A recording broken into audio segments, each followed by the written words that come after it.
आज की वीडियो में आप सबका स्वागत है। आज हम लोग पढ़ेंगे संस्कृत सुभाषिनी भाग 4 का पहला पाठ। विद्यायाः महिमा। विद्यायाः महिमा का मतलब होता है विद्या की महिमा। इस पाठ में हम लोग विद्या की महानता, विद्या की श्रेष्ठता के बारे में पढ़ेंगे कि किस प्रकार से विद्या जो है वो बाकी चीज़ों से श्रेष्ठ है। तो सबसे पहले हम श्लोक पढ़ेंगे और उसके अर्थ को कहेंगे और उसके बाद इसके अभ्यास प्रश्नों को देखेंगे। सर्वद्रव्येषु विद्यैव द्रव्यम आहु अनुत्तमम्। आहर्यत्वात् अनर्घ्यत्वात् अक्षयत्वात् च सर्वदा। इस श्लोक के माध्यम से ये कहा जा रहा है कि दुनिया में जितने भी प्रकार के धन हैं, उन सभी धनों में, उन सभी द्रव्यों में विद्या ही सबसे उत्तम धन है, जिसे आहर्त्वात् कोई चुरा नहीं सकता, अनर्घ्यत्वात् कोई बांट नहीं सकता और अक्षयत्वात् इसका कभी नाश नहीं होता। फिर से देखेंगे, आहर्यत्वात् इसे कोई चुरा नहीं सकता, अनर्घ्यत्वात् इसका कोई मोल नहीं है, ये अनमोल है, और अक्षयत्वात् इसका कभी भी नाश नहीं होता। दूसरा श्लोक है, संयोजयति विद्यैव नीचगा अपि नरम सरित समुद्रमिव दुर्धर्षम नृपम भाग्यमतः परम। विद्या जो है वो अगर किसी नीच, जिस प्रकार से नदी जो है वो नीचे धरातल पर यानी ढालू सतह पर बहते हुए अंत में जाकर के समुद्र से मिल जाती है, क्योंकि जल का जो फ्लो होता है वो हमेशा निम्न धरातल की तरफ होता है।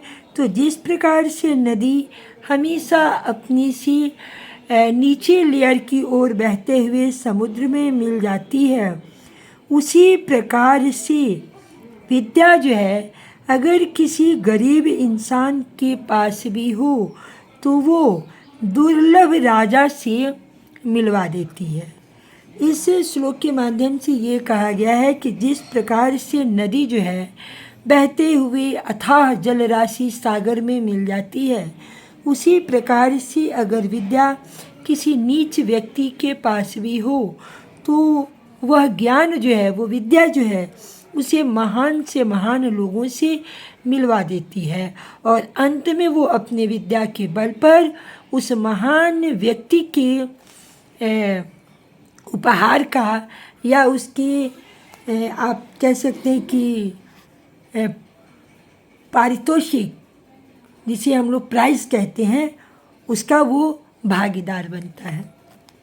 तीसरा है, विद्या ददाति विनयम विनयाति याति पात्रता। विद्या ददाति विनयम विनयाति याति पात्रता पात्रत्वात् धर्माप्नोति धनात् धर्मः ततः सुखम।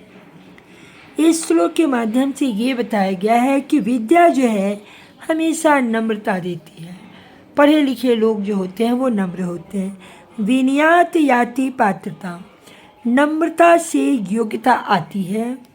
पात्रत्वात् धर्माप्नोति, योग्यता से धन आता है। धनात् धर्मः, धन से धर्म और उसके बाद सुख की प्राप्ति होती है। कहने का मतलब ये है कि नम्रता, योग्यता, धन, धर्म और सुख, इन सबों का मूल कारण है विद्या। विद्या के द्वारा ही ये सारी चीज़ें प्राप्त होती हैं।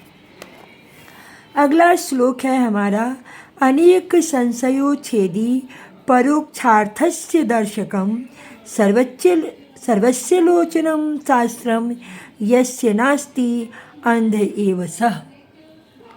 अनेक संशयोच्छेदी। संशय का मतलब होता है डाउट। संशय का मतलब होता है जिस चीज़ को हम पूरी तरह से न जान रहे हों। तो अनेक संशयों को छेद करके, अनेक प्रकार के डाउट को मिटा करके और परोक्षार्थस्य दर्शकम, जो पीछे है, जो छुपा हुआ है, जो गुप्त ज्ञान है, उसको भी दिखाता है। कौन?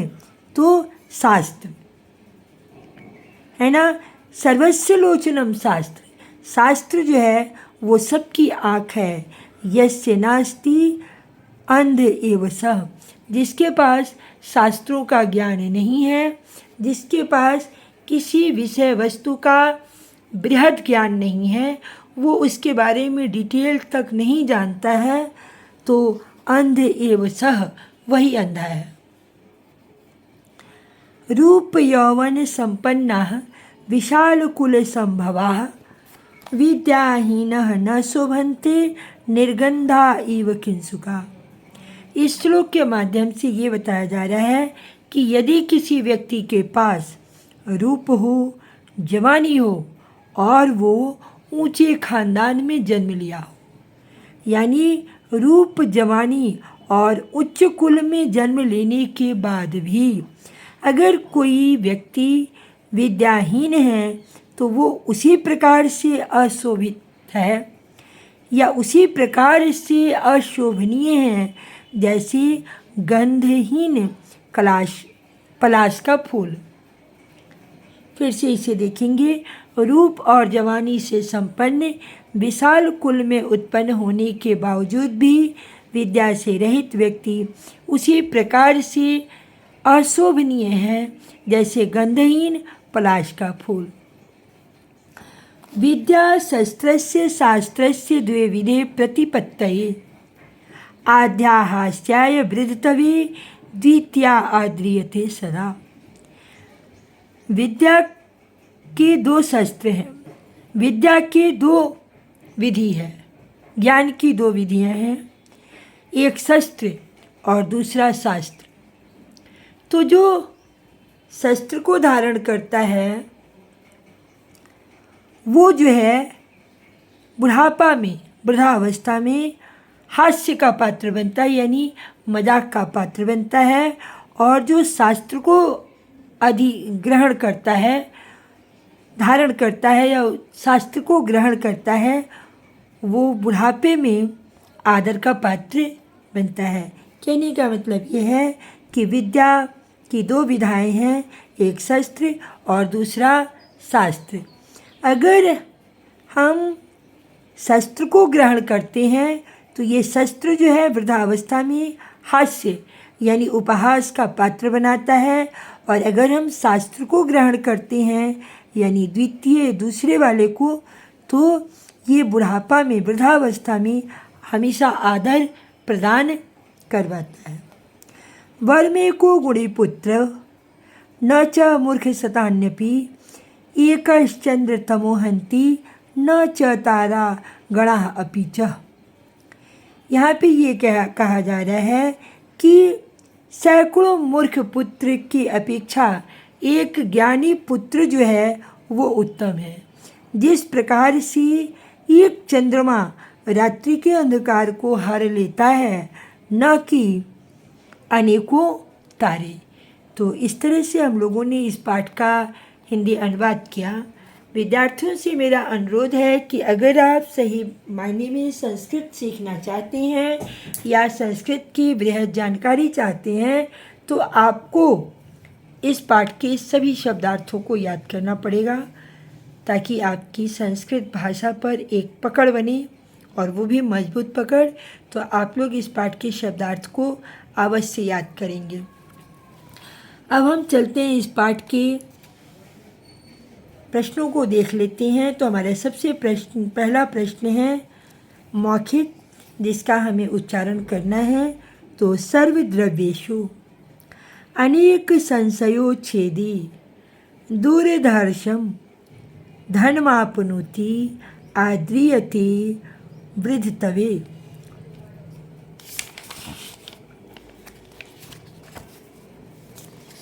उसके बाद है हमारा दूसरा प्रश्न लिखितम। तो लिखितम में हमें लिखित प्रश्नों के उत्तर देने हैं। तो सबसे पहला प्रश्न है एक पदेन उत्तरत, एक पद में उत्तर देना है। सर्वद्रव्येषु का अनुत्तमम, सभी द्रव्यों में कौन सबसे उत्तम है? तो विद्या। चूँकि विद्या स्त्रीलिंग शब्द है इसलिए का प्रश्नवाचक सर्वनाम का प्रयोग हुआ है। विद्या किम ददाति, विद्या क्या देती है? विनयम। सर्वस्य लोचनम किम, सबकी आँख क्या है? शास्त्रम। जना कथम न शोभन्ते, लोग क्यों नहीं शोभते हैं? तो विद्याया हीनः, विद्या से हीन व्यक्ति जो है वो नहीं शोभता है। का सदा आद्रियति, तो शास्त्र विद्या, या फिर पाठ के अनुसार आप द्वितीया लिख सकते हैं, दोनों लिख सकते हैं। दूसरा वाला, पहला शस्त्र और दूसरा शास्त्र। तमो कहन्ति, अंधकार कौन हरता है? तो चंद्र। इस पाठ के अनुसार चंद्र हुआ। ऐसे आपसे कोई पूछे कि अंधकार को कौन हरता है तो सबसे पहले आप सूर्य की ही चर्चा करेंगे। क्योंकि यहाँ पे पुत्र से चंद्रमा की तुलना की गई है, गुणी पुत्र से, इसलिए हमें इस प्रश्न का उत्तर यहाँ पाठ में वर्णित श्लोक के आधार पर देना है। दूसरा प्रश्न है एक वाक्य न उत्तरत, एक वाक्य में उत्तर देना है। तो सर्वद्रव्येषु का अनुत्तमम आहु, सभी द्रव्यों में क्या सबसे उत्तम है? तो सर्वद्रव्येषु विद्या अनुत्तमम आहु, सभी धनों में विद्या सबसे उत्तम है। समुद्रमिव दुर्धर्षम कः अस्ति, समुद्र की तरह दुर्लभ कौन है? तो समुद्रमिव दुर्धर्षम नृपः अस्ति, समुद्र की तरह दुर्लभ। जैसे नदियों को सैकड़ों किलोमीटर, हजारों किलोमीटर की दूरी तय करने के बाद जाके वो नदियाँ समुद्र से मिलती हैं, उसी तरह से किसी राजा जो होता है वो भी दुर्लभ होता है, उसके भी दर्शन बड़े सौभाग्य से प्राप्त होते हैं। परोक्षार्थस्य दर्शकम कः, पीछे छिपी हुई चीज़ों को कौन दिखाता है? तो परोक्षार्थस्य दर्शकः शास्त्रः, पीछे छिपी हुई बातों को शास्त्र जो है वो दिखाता है। विद्याहीनः के न शोभन्ते, तो विद्याहीनः जनाः न शोभन्ते, विद्या से रहित लोग जो हैं वो नहीं शोभते हैं। विद्या कति विधि अस्ति, विद्या की कितनी विधियां हैं?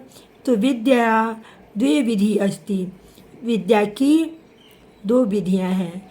यहाँ पे विद्या कथी है तो विद्यायः होगा,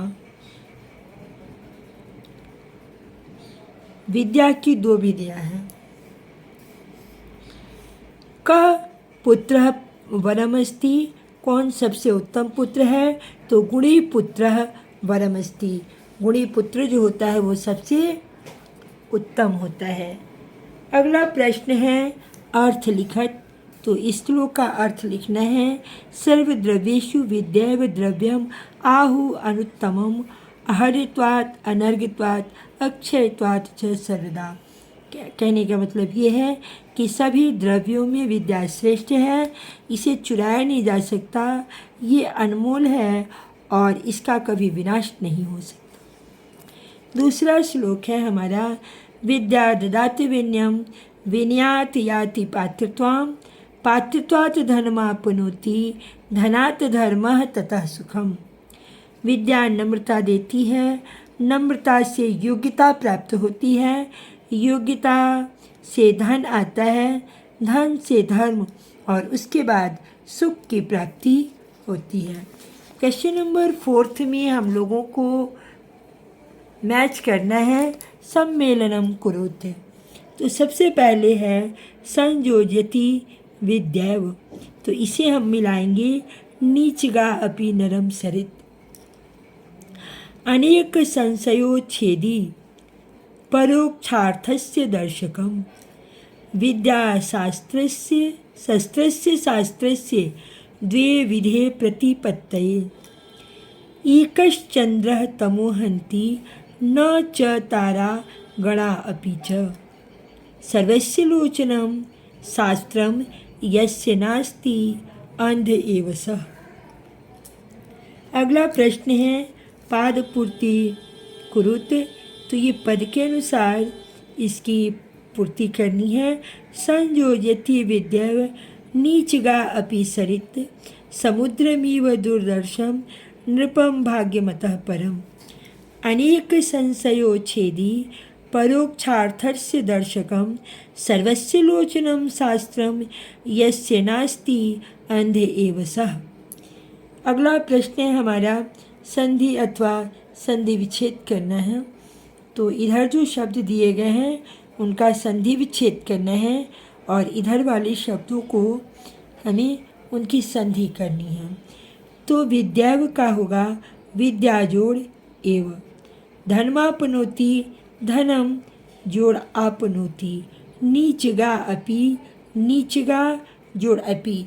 यहाँ पे आप देख रहे हैं कि यहाँ ग की 2 मात्रा है और यहाँ पे अ की 1 मात्रा, यानी आ की 2 मात्रा और अ की 1 मात्रा दोनों मिलकर के दीर्घ स्वर से भी अधिक यहाँ पे आ पर जोड़ दिया जा रहा है। कहने का मतलब ये है कि यहाँ पे प्लुत स्वर को दर्शाया गया है। समुद्रम इव समुद्रमिव, निगंधा निह जोड़ गंधा निर्गंधा, यहाँ पे विसर्ग संधि है। सतानि जोड़ अपि सतान्यपि, एकः जोड़ चंद्रः एकश्चंद्रः, दुह जोड़ धर्षम दुर्धर्षम। क्वेश्चन नंबर 7 में हम लोगों को विभक्ति वचनम च लिखत, विभक्ति और वचन बताना है। द्रव्येषु, द्रव्येषु में सप्तमी विभक्ति है और बहुवचन है। विनयात पंचमी विभक्ति एक वचन है।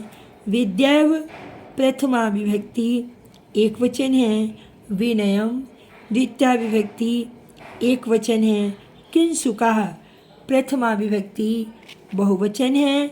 विद्ये, ये विद्या अकारांत स्त्रीलिंग संज्ञा शब्द है, इसलिए ये द्विवचन होगा प्रथमा और द्वितीया दोनों विभक्ति में। अगला प्रश्न है क्वेश्चन नंबर 8 में लकार पुरुषम च लिखत, लकार और पुरुष लिखना है। संयोज्यति अंत में ती है, इसलिए लट लकार प्रथम पुरुष और एक वचन का है। ददाति लट लकार प्रथम पुरुष, अस्ति लट लकार प्रथम पुरुष, गच्छ लोट लकार मध्यम पुरुष का ये शब्द है। तो इस प्रकार से हम लोगों ने पहला पाठ पढ़ा। मुझे उम्मीद है कि आपको मेरा ये प्रयास अवश्य फ़ायदेमंद होगा।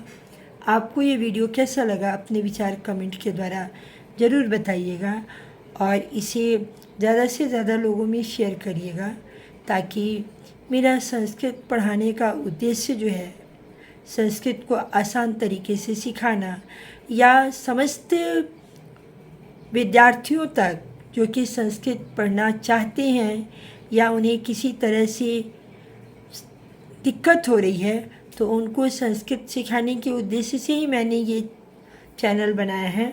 तो आप इसका ज़्यादा से ज़्यादा फ़ायदा उठाएं और अपने विचार कमेंट के द्वारा अवश्य बताएं। धन्यवाद।